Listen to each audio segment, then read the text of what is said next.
ত্রয়োদশ জাতীয় সংসদ নির্বাচনে জামালপুর-৪ সরিষাবাড়ী আসনে বিএনপির মনোনীত প্রার্থী ফরিদুল কবির তালুকদার শামীম বেসরকারিভাবে বিপুল ভোটে নির্বাচিত হয়েছেন।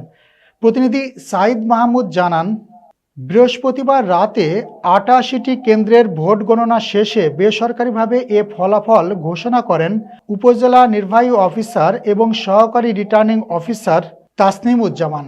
জানা যায়, ৮৮টি ভোট কেন্দ্রে প্রাপ্ত ফলাফলে ধানের শীষ প্রতীক নিয়ে ফরিদুল কবির তালুকদার পেয়েছেন ১,৪৬,৫৪৬ ভোট। তার নিকটতম প্রতিদ্বন্দ্বী আব্দুল আওয়াল দাঁড়িপাল্লা প্রতীক নিয়ে ৪৪,১৬১ ভোট পেয়েছেন।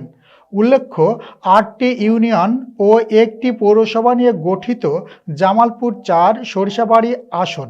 এ আসনে মোট ভোটার ৩,০৪,০৯২ জন।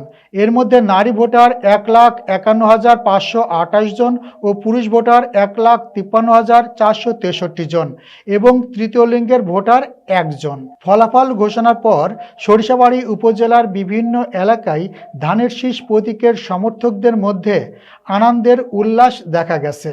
এ ব্যাপারে নবনির্বাচিত এমপি ফরিদুল কবির তালুকদার শামীম বলেন, এ বিজয় সরিষাবাড়ী উপজেলাবাসীর বিজয়। জনগণের ভোটের আমানত সর্বত্র দিয়ে রক্ষা করার চেষ্টা করব।